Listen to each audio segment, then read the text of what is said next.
there's a big battle in the US bond market. But who's right? So there's very smart and very successful people who have completely diametrically opposite views in the US bond market. And we've seen things play out really since December.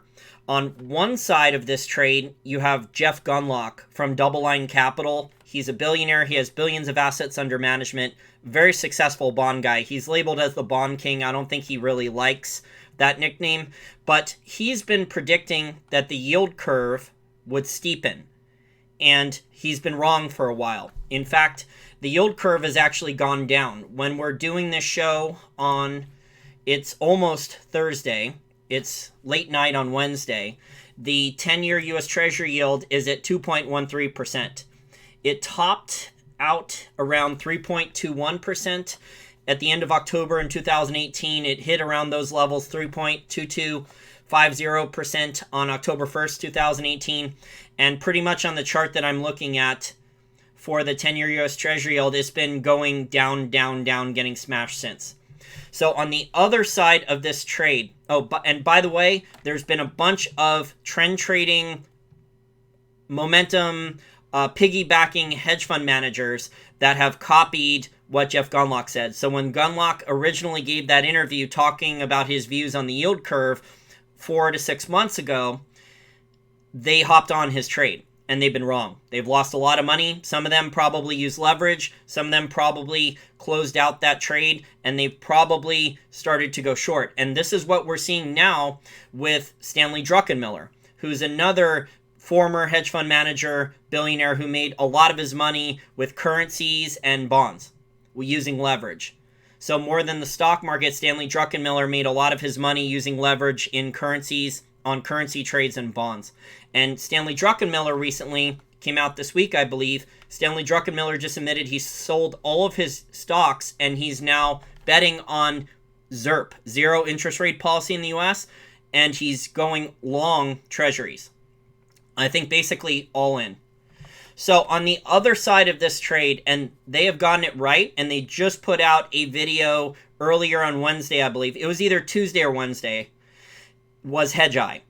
So Hedgeye is very smart people, one of the top most respected hedge fund research companies out there. And Keith McCullough runs it, Darius Dale, some of the others. And they have been long treasuries, I think, for 4 to 6 months now. Pretty much around December-ish. And they just nailed this trade. So the yields have gone lower and lower. And if you look at the chart, they've just nailed this trade. And they put out this short little YouTube video about recently why Jeff Gundlach was wrong. It was kind of funny. It was kind of funny. So they laid out in this like 3 or 4 minute YouTube video why Jeff Gundlach was wrong. They're talking about how the government inflation data is slowing down. So there's less inflation, which on Main Street we know is not true. On Main Street, we know there's more inflation, more stagflation, more shrinkflation, more taxes are being layered on. But the professional money managers and these computer algorithm trading programs that look at government numbers and believe them and don't question them, they go automatically, they trade off the government inflation data, and if it shows lower inflation, means they don't have to worry about, the bonds getting destroyed, the bond market getting hurt. And so that's what Hedgeye was saying, why the yields have continued to go down and why the bulls in bonds who are not shorting bonds have been winning for a while. So the TLT, which is the iShares 20-plus year Treasury bond ETF, that's meant for retail investors as well. It's not a leveraged ETF, I believe. That is up in the last 6 months. It went from like 118, around 118-ish per share, up to around $130 per share now. So it's had a pretty decent run. The bond market tends to not have enormous moves. So the move down in yield, probably enormous amounts of manipulation as well from the central bank, because we're at that stage now where, and I practice this phrase a bunch of times, Japanification, okay? I practice it, so I would say it right. Go ahead and say that 3 times fast. Japanification, Japanification, Japanification. So Ben Bernanke told us we wouldn't go back there. A lot of other Keynesian economists over the last 10 years or so, during and after the 2008 financial crisis, said the entire goal was to avoid Japan, and yet here we are back with massive amounts of government intervention into bond markets. The global macro picture is there's tons of inverted yield curves. And remember, what's her face? Lil Brainerd. Sorry, I'm doing this without notes. This is all from memory. I didn't bother doing down notes. This is going to be a short video. So Lil Brainerd, remember about 6 to 8 months ago, she tipped us off that the Fed did not care if they inverted the yield curve. So a lot of people ignored that, and they ignored it at their own peril, and Hedgeye was right about that. And now you have people like Stanley Druckenmiller who were not in on the trade earlier. They're now leveraging up and going into this trade heavily. Stanley Druckenmiller is now betting on ZIRP, zero interest rate policy. And the yield curve in the US, parts of the curve have been inverted, right? So Gundlach has gotten that wrong as well. Now, Gundlach is a smart guy. I respect him. He's not an Austrian school economist, though. So he might not like big government. He might not agree with the tax plans from either political party. He seems to be kind of a political atheist at this point. But the Austrian position, the Austrian school lens, in my opinion, this article just came out today.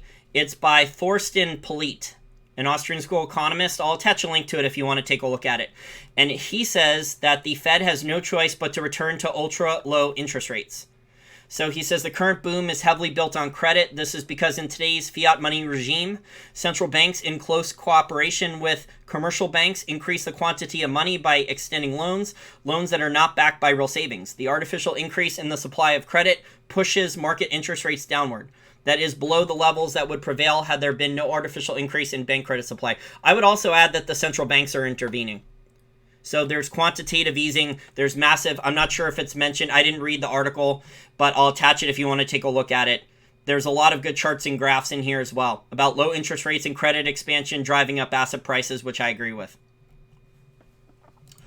But the bottom line is there's very smart, very successful people that are totally in disagreement about where yields on treasuries are going.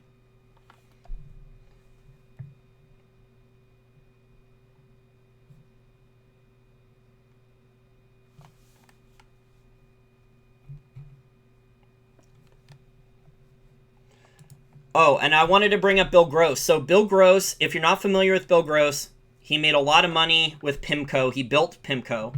And he had a long and historic career. However, the last 7 to 10 years of his career at PIMCO were very, very bad. He made a lot of very bad market calls in the bond market. He got a lot of things wrong. And things got so bad for Bill Gross that I believe PIMCO, they forced him out of his own company and he had to settle for $80 million. Yeah, he had to settle for only $80 million. But I mean, he built this company and I think he went through a divorce. So a lot of other bad things happened to him in his life. But this is one of the smartest people in the bond market, right? And he got all these things wrong in the last 7 to 10 years. So I'm not a bond market expert, but I do pay attention to people like Gundlach. I've been paying more attention to Hedgeye and just trying to figure out what's going on as an observer. And that's why I'm laying out how people view different things. Like Gundlach was adamant that the 10-year U.S. Treasury yield was going to go above 3.25%. He was saying that for a while. And he's been wrong on that. I mean, it briefly did get there in October of last year, but then it just basically crashed down. So he was right for a very short amount of time. He thought it would break out and it did not. But that's because, in my opinion, he doesn't understand Austrian school economics. So Austrian school economics, and this goes back to Ludwig von Mises. And Ludwig von Mises said basically that once the intervention, the central planning interventionist economics starts, that it will only get worse. It will only increase. That the governments, the central planners, the PhD economists, they will not give it up because then their reputation, they will look bad. So they would rather keep doubling down and blaming capitalism or blaming something else than giving up and saying, we tried to do it and it didn't work. And I think that's the situation that we're in.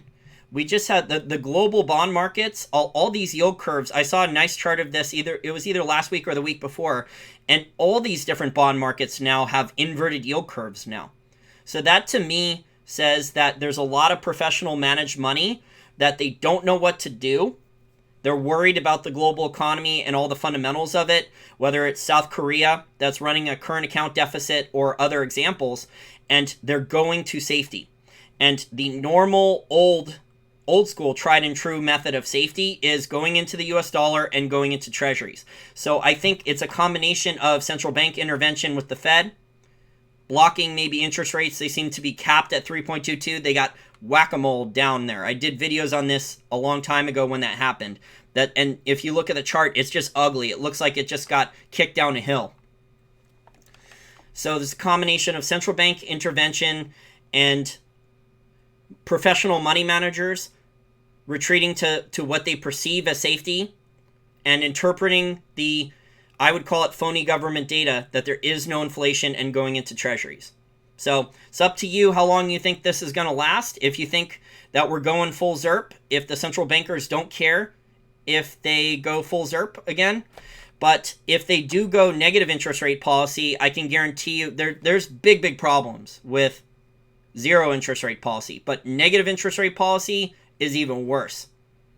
That could really exacerbate the pension fund crisis in the United States. It could hurt the insurance companies even worse in the United States, and it could cause massive amounts of damage. Now, it would maybe allow the banks to charge a little bit more money for people putting their money at a bank, but the trade-off, the risk versus reward for that, for the central bankers trying to do stuff like that, would be, the risk would be enormous. They may try it, though, because these Keynesians are not held to account for their bad actions. It's just very unfortunate.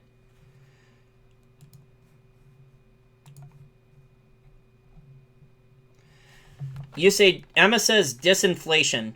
So disinflation, I would just call it lower levels of stagflation. I mean, Emma, if you look at the Chapwood Inflation Index, which is, it expands on John Williams of ShadowStats work, and the Chapwood Inflation Index, you're in San Francisco, San Jose area, it says that you have 12 to 14% inflation per year over the last 5 years. That's your average annual inflation. It's insane. So I think in the real economy, the government data is not going to reflect this. The government data is going to say, oh, there is no inflation. You're going to have all these Fed economists go on TV and say that there is no inflation. We're trying to get more inflation. We might do a rate cut. They've been repeating this now for weeks.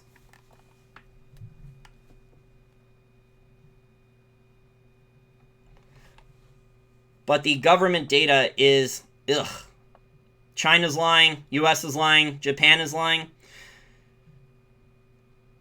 My podcast listeners from Japan, I've heard so many stories from people visiting Japan and people living in Japan, and some of the podcast listeners send me pictures of their food items from Japan.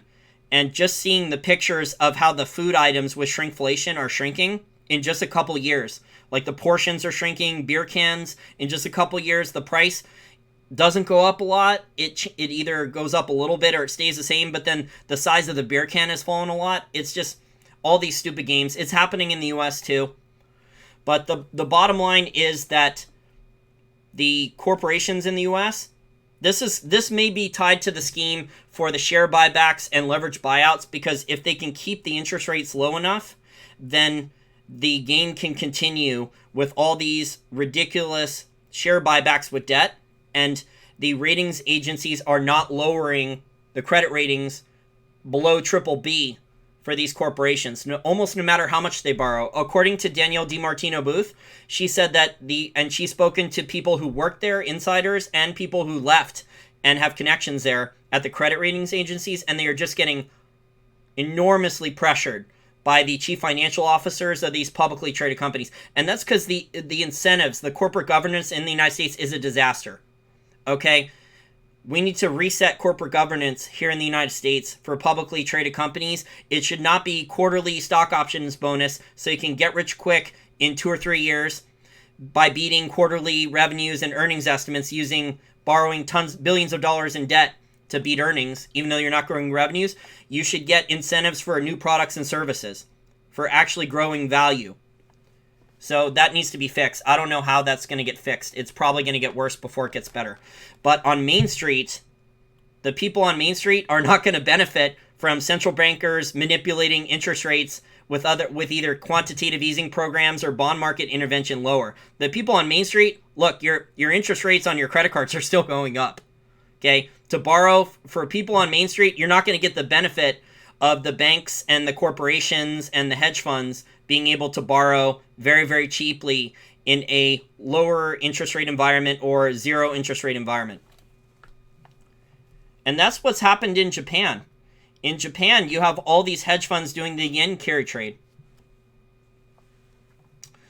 So just the new normal is crazy. It's stagflate and lie, and they're just lying about it, and yields are going lower, and they're going to be talking about deflation. Kirsten is right. The problem is that so many analysts follow and make recommendations based on government stats. It makes them difficult for me to trust.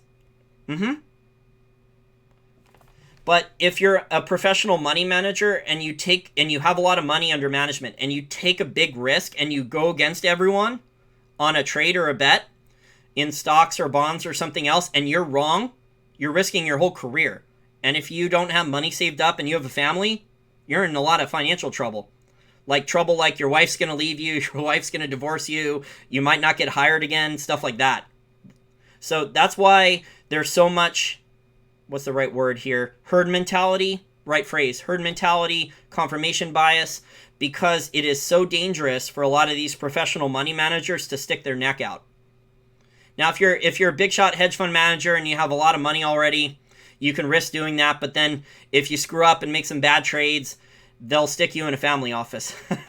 Or they'll either pull all your money out or they'll turn you into a family office then. It's good Emma joined us. Emma's a real bright cookie.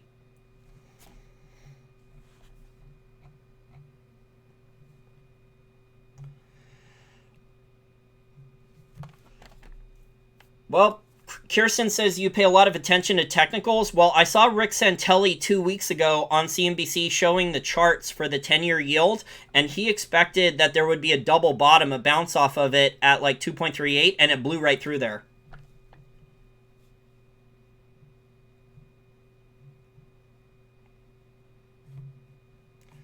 Yeah, Emma, or the mutual fund managers are losing their jobs, period. So if they were picking out stocks, they either have to fire their research department or they're losing their jobs, period, and it's going to a handful of people in an index.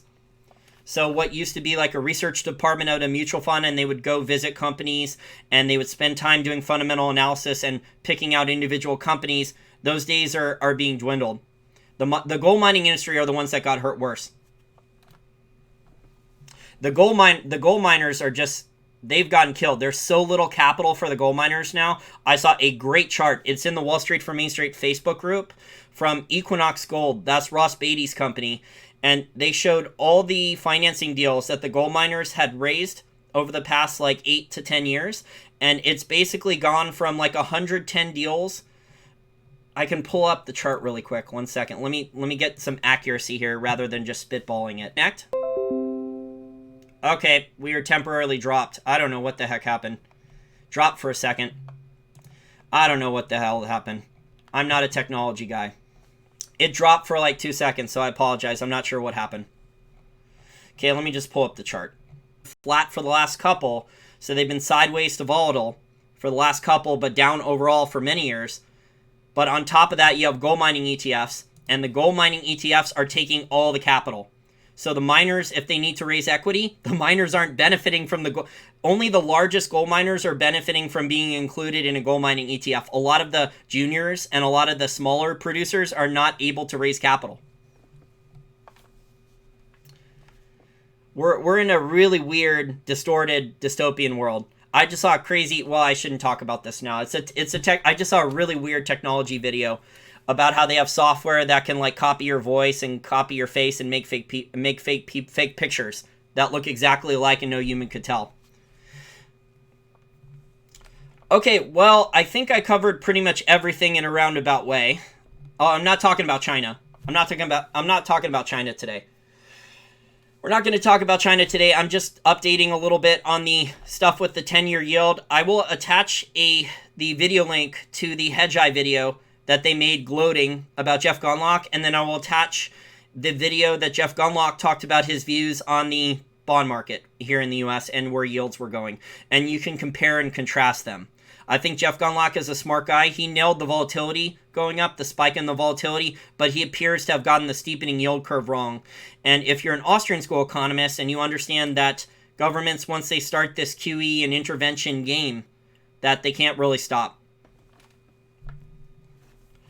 Okay, guys, well, that's it for now. We're at 20 minutes. I think I covered everything because I don't have notes, but I'm pretty sure I did. I'll go back and listen to this and laugh at my mistakes.